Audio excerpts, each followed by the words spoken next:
as with traditional loyalty, you've got to, it's kind of how you market it as well. Just because the complexity is there doesn't mean it's complex. And just because the proposition is simple doesn't mean the customer thinks it's simple.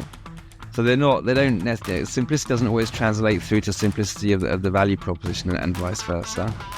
There's what you have and there's how you market it, and you need to match those two things.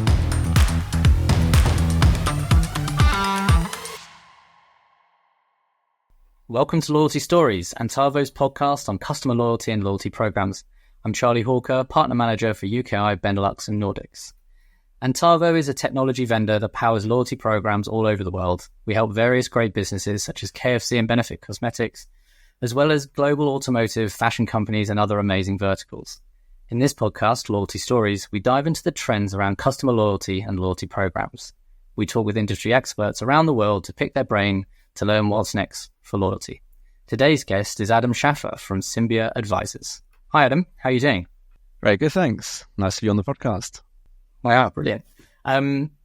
First of all, we'd like to just hear a bit about yourself and your company. Would you mind doing a brief introduction? Sure, yeah. So I'm Adam of Symbia Advisors, and we support clients globally with data-driven customer engagement and loyalty strategies. Fantastic. All right, let's dive straight into the question, shall we? So, easy one to kind of kick off with. So, what is your favorite loyalty program and why? Oh, my favorite loyalty program. Right. I would have to confess that, there's an element of exclusivity to this one because it's not your typical high street program, but I do really like American Express membership rewards. Okay. And why? And good question. The reason why is what I really like about it actually is the flexibility that it gives. So you're earning a central currency, and I really value that ability to convert that central currency into multiple different currencies. So if you want to burn on a hotel or you want to burn on an airline, you can choose where you're going to direct those currencies. And I've sent it to Qantas, I've sent it to BA, I've sent it to Singapore Airlines. And that's just a really valuable kind of flexibility and choice the program gives. And I think those kinds of partnerships, I think as we go forwards, they're going to be more and more important for programs to generate value, because you've got to look for other sources of margin. Issuing your own proprietary points is going to get harder and harder to fund. And the more you can make partnerships with other third parties, the more you can bring more richness to your program. So it works for me, but I think it's a great strategy as well for most brands. No, that's really interesting. I like that kind of central currency. It's so easy to understand, and then use as a currency is remove some barriers to entry as well, doesn't it? Yeah. Cool, great. So we're going to dive in a little bit more into kind of you and your work and these sorts of things that you've done in your career. So, from your work, what's the work that you're most proud of and why? And you can share the name of the client. You can be vague if you can't. So I probably won't share the name, but I think for me, and I think probably for most advisors, the thing that you really value the most is long-term relationships. What I'm striving for, what I think a lot of us are striving for, is to build a really trusted two-way relationships. And there are quite a few clients I can think of in different sectors, actually, where I've worked with them over, multiple years, 5, 6, 7 years. And you really get to build a strong element of two-way trust. And I think that translates into mutual benefit. They're obviously working with you, which is great. You're supporting them to grow their business. You really see how that business evolves. You get to understand the challenges and help them work through the challenges. That's that for me is, what you get up for in the morning. You get up to build trusted, long-term, mutually valuable relationships. Yeah, absolutely. And I think we're a long time working, right? And if you're not enjoying it, then it's only going to feel a bit longer. So I think if you love what you do and who you're doing it with, I think that's a really, really positive thing for yourself and them, right? It becomes enjoyable, like you say. That's the most important thing, the joy. Like if you've got someone who you like working with and they like working with you, and it's fun, then what more can you ask for? Absolutely. Yeah, no, it's really good. Like that. So we're going to shift the conversation more specifically on to loyalty now. So, and we live in interesting times over the past, I don't know, I would say not just 5 years, but the last 10 years or so. And we've gone through a lot of changes, and we work in an industry that is very good with change and used to it. But kind of what do you think are the kind of the big changes in the loyalty industry in the recent years that you kind of that rise to the top? So I think if I think about the broad changes, and I'll probably dial back even a bit than the last couple of years. When I started out in the loyalty world, tech was expensive, right? And that's I started out in places like Nectar, and Nectar's like value proposition was come to us because it's all under one roof. We've got the analytics teams, we've got the software to run it, we've got the brand, the customers recognize the points, the plastic cards are in their hands, and it worked. The tools, the branding, the know-how, it was all there with a brand like Nectar. And the alternative was complicated and expensive and a tricky path to go down. And I think now a lot of things have happened. First of all, there's a real awareness of the value of owning your own data. And yep. Brands more and more see the value in not just owning the data, but using the data. And they don't really want often a gatekeeper to be in control of that and of those insights. And I think there are also really strong capabilities out there, like the Antavo platform and many others that fill different parts of that value chain, which make the tech much more affordable. I mean, you can piece together the stack that you need to do what you want to do. And then I think with those two things, that the recognition of the value of data and the flexibility and the cost of tech changing, that's really supported a whole resurgence of proprietary programs. And then within those proprietary programs, different models like gamification and subscriptions and freemium models. Obviously, I would say you still need a dose of external strategic support to make sure you get it right. But certainly, it's helped brands to be much more self-sufficient and build their own engagement strategies much more dynamically than they used to be able to do. I think your point around needing external kind of counsel almost is kind of more important now because there's so much choice and there is so many things that you could miss potentially. So I think that and I think it's only good that the kind of the prices come down on these things. It means it's accessible to many more brands, more people out there using it as an amazing kind of tactic when it comes to, could it be marketing? Is it retention, acquisition, all these sorts of things? I think loyalty has gone through a fantastic kind of evolution within that, and it's positive, right? It's created lots of opportunities. Because with power comes responsibility, you could say, right? In the olden days, you would hand over the power and the responsibility to a Nectar, and many brands still do, and it works for them. And I certainly wouldn't downplay the model. It's a good model for those that want it. But when you bring the power under your own roof and say, I'm going to do this myself, there's more responsibility and more challenge to get it right, and so you have to piece it together in the right way. Yeah, and choice is only good. I think that's an important thing to say. It's like, no, there's no kind of wrong decisions, but you can learn from decisions, right? And making that choice is the first step. So I think that's great. So we kind of looked back and kind of in the present there. I'm going to push you for kind of two fresh trends that you think that are coming down the track in the next. It doesn't have to be next 12 months. It could be the next couple of years, that sort of thing. So I think, two things that I think are very hot at the moment, and they're not kind of brand new. They've been around for a short while, but they're certainly picking up steam, and you're seeing more take up of them as propositions. The first one is subscriptions, and I kind of feel like we have to talk about subscriptions, right? They're everywhere now. Everything from Moonpig with greeting cards to food delivery to media and TV. Everyone seems to be coming up with a pay us a monthly fee and you'll get some kind of ongoing benefit. So it's not what you'd call brand new, but I think what's interesting is it feels like it's taking off in a way that what you might call the traditional loyalty points program did a few years ago. And what I think happened there was there was this point in time where everybody was doing loyalty. Yeah. It felt like you had to be doing loyalty, you had to be doing something. And so people would kind of rush out, or brands, not people, would brands would rush out these programs, and some of them would find that 2-3 years down the line, it was quite expensive for them. And they hadn't really thought about the economics of it, things like the points pricing, the cost of rewards, what their fully rounded proposition was going to look like over a 3, 5, 10-year horizon. And they started to have to unwind things because it seemed like a no-brainer at the time, but over time, the CFO fundamentally ends up wanting to pull the plug. And I wonder whether subscriptions could go down a similar route. And it's even more alluring because the customer's paying you money. So you think, how could we possibly lose here? The customer's paying us $5.99 a month or whatever the number might be. This is an absolute no-brainer. But it would depend how much you're giving out. Just because they're paying you $5.99 doesn't mean you're not giving out more than that in value.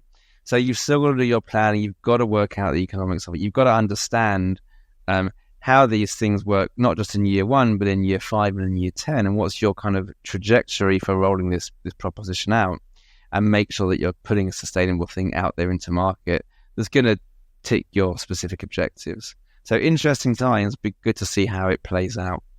And just to stick on kind of your first point for a few kind of observations around, everyone doing loyalty and it being almost a very static model. It couldn't move. So if you wanted to update it or anything like that, you almost had to rip and replace it with another technology or something like that.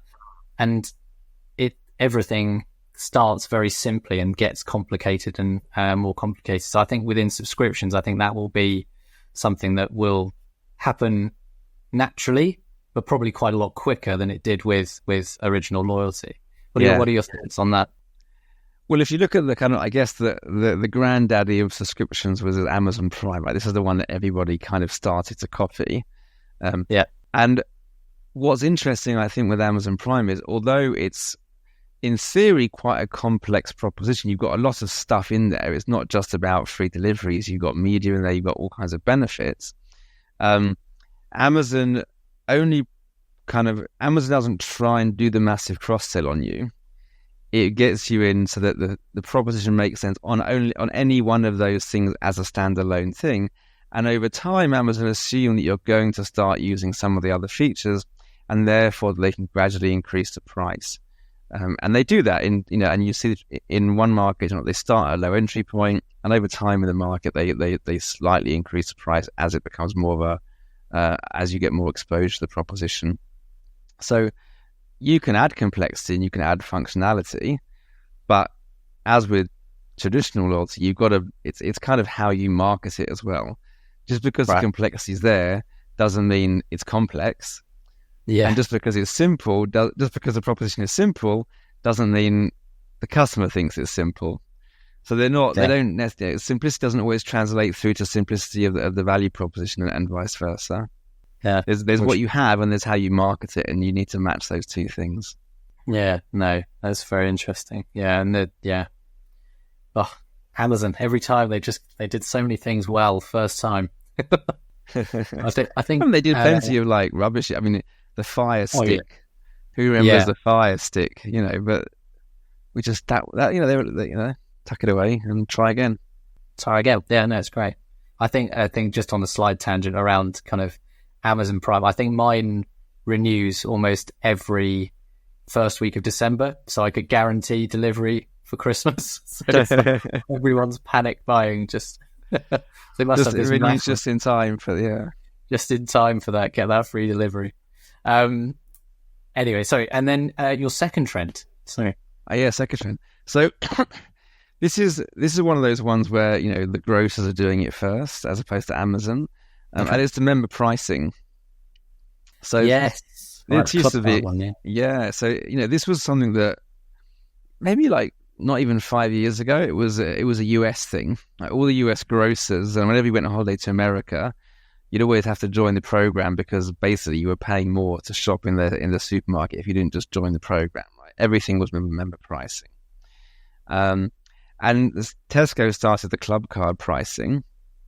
And everybody kind of looked at it and thought, that's interesting. And they've done this, they've taken this US idea, they've given it a go, and it kind of seems to be working. And why have we not always done member pricing?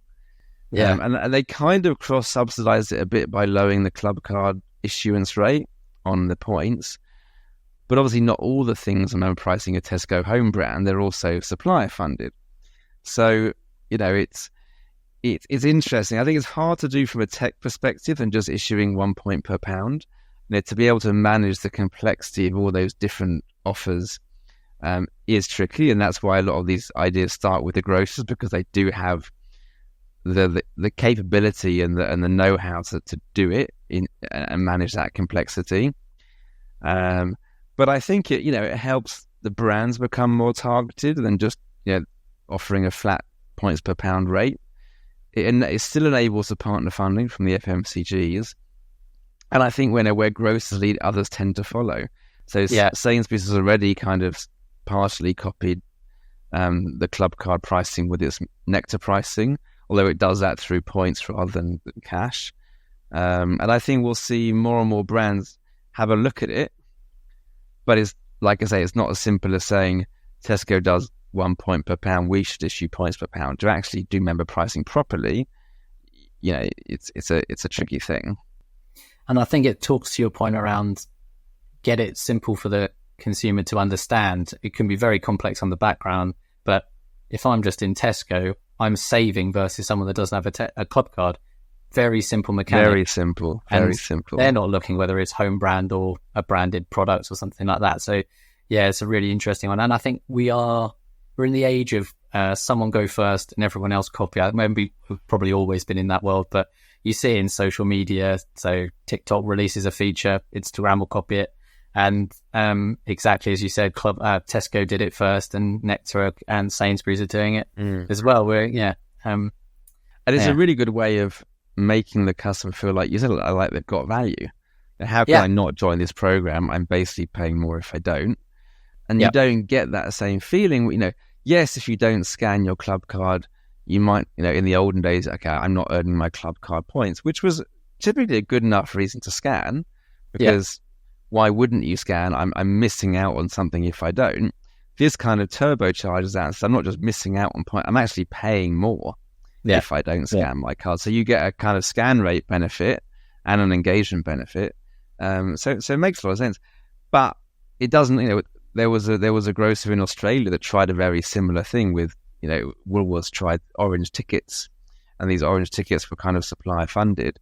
But what they got wrong, that Tesco got right, is they didn't have it on the everyday items. So what would happen is you'd get to checkout, and often your basket would not have any ticketed items in it. And what they ended up doing was kind of getting into this downward spiral a little bit of, well, if no one's got an orange ticket, then no one's going to scan the card. And if no one scans the card, then the FMCGs don't want to fund any more orange tickets. And so there's even less to of it being in your basket, and so on and so on. And they had to put the brakes on it very quickly, and they turned it around, and since then they've been very successful with their program.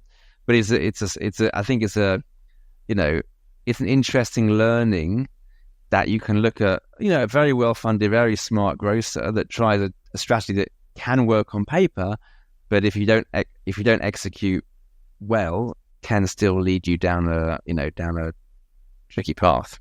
Yeah, and especially when those everyday items, that's where the frequency is of purchase, right? So it's kind of, that's where you learn all the data, and that's what the massive advantage that these grocers have on a lot of other verticals and markets is that frequency of purchase and visit to store. So an opportunity to use points. Yeah, definitely. Very interesting. Cool. So if we take those two trends, how do you think they will evolve? We've touched a little bit on the subscription one, but maybe more on the second one. I think people will, or brands, let's say, will try. I guess you could sum it up as, some will, lots will try, some will succeed, and the ones that don't will probably walk away quietly and quietly sunset their programs and wish they hadn't gone down what could be a very expensive journey.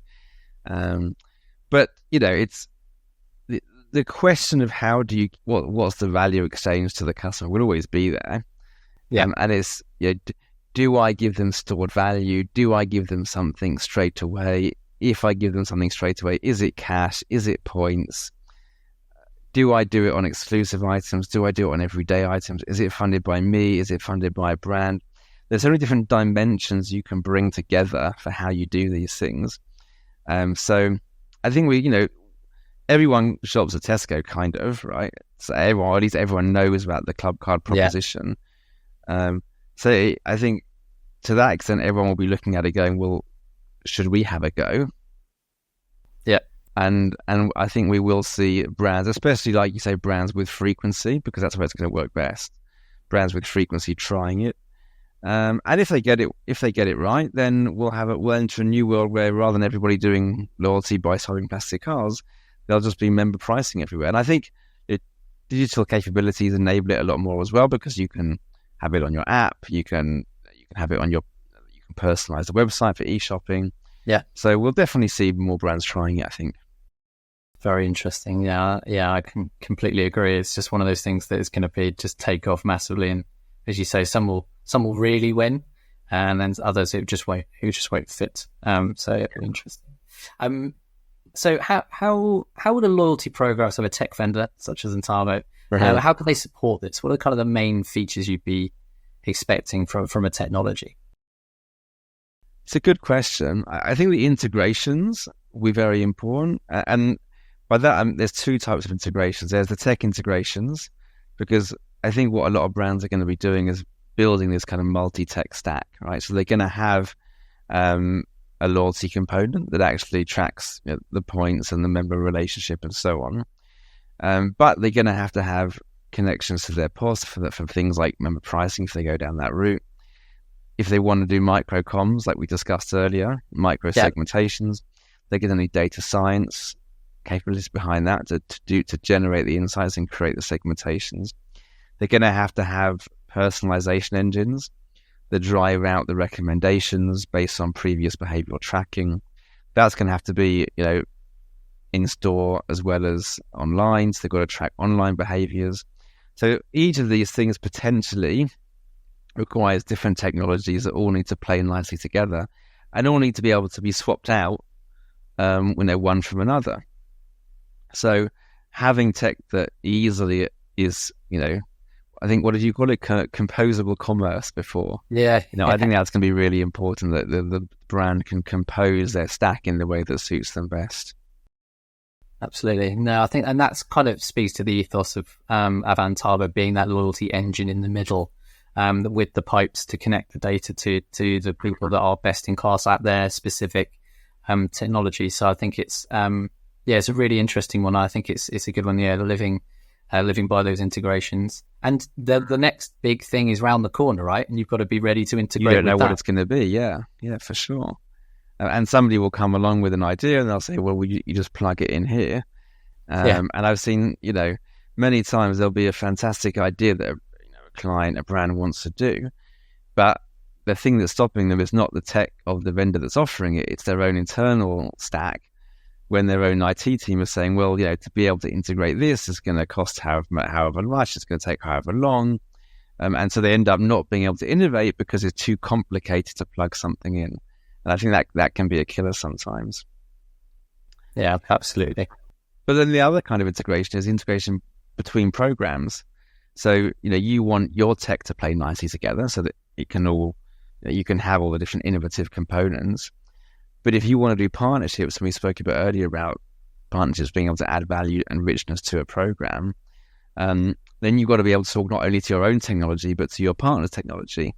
And you've got to be able to send value backwards and forwards. And so being able to have a technology capability that facilitates transfer of value between programs, I think is also really important. Yes, that transfer of value, that's an interesting one. I think that's certainly something that's coming more and more as well. Brilliant. Thank you very much. It was one more, actually. I had a third.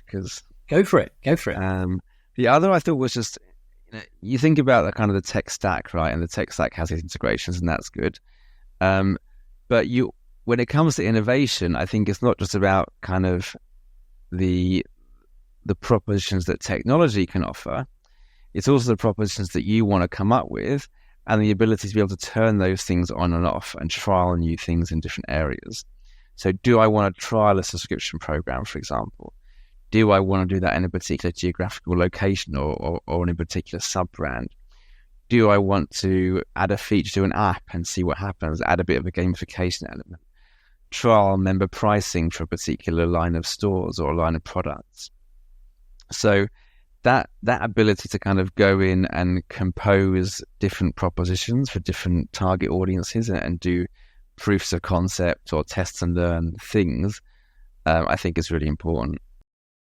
That's very interesting. Yeah, and almost be kind of a master of your own destiny as well. Kind of learn what works and then double down on it and kind of really, really know. Because like, it doesn't matter how many times you test something, not everything's going to work. You've got to learn what doesn't work as much as what will. So I think that's very good. Yeah. I mean, the risk is you end up being a tinkerer, right? Or we turn this on, we turn that on, we turn this off, we turn that off, and your program just zigzags all over the place, and that's not great. But if if you've done it in a planned, strategic way, and you're saying, right, we are going to try a new proposition in a particular area for a particular base of clients. If that works, we're going to do this next.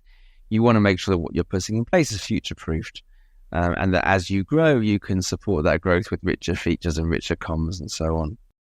Yeah, and it comes back to kind of how you set up those tests and those sorts of things, isn't it? Like you would when you were back at school in science. You have your hypothesis, you do what you're going to do, what the plan, the results, and then the conclusion, and then you reiterate again. And it's kind of it's never going to be more simple than that. But yeah, tinkering, you're not going to get too far. As you mentioned before, like analysis paralysis is a big thing. So yeah, how best to avoid that, and yeah, really know where the value is.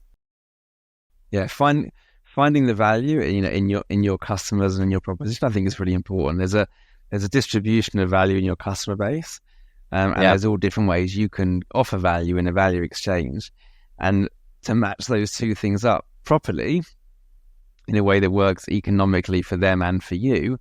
That's the strategy side. That's the planning side. That if you get it right, you've got something that can last for decades. Yeah. If you get it wrong, it does a bit of a death spiral. Brilliant. No, I think, yes, you're completely right. Okay, that's a wrap. Okay. Thank you, Adam, for being here. Really enjoyed that. That was fantastic. My favourite part was when you definitely mentioned around what's coming in the future, those two kind of big trends that you mentioned around subscriptions and the member pricing, how that will evolve, I think is going to be really interesting because it will evolve at a real rate as well. I think that's going to be quite something to watch and kind of keep up with. And they're both tech enabled, right? Like they're not things that you can just tweak in your proposition or you can't build it into your existing CRM. You need to do it. You need a revenue mechanism for subscriptions. You need a pricing mechanism for member pricing. So we're getting to the next level of loyalty evolution, I guess you could call it. Yeah. Loyalty evolution. Yeah, I like that. That's the next level. Yeah. In that diagram, we're standing up straighter and straighter. On the keyboards. Have you seen we're going back down to the keyboards. Yeah. Great. So wherever you listen to us, be it a podcast platform, YouTube or LinkedIn, please like and subscribe to the channel. This way you'll get notified about the next episode. Please visit Antavo to discover your next loyalty software.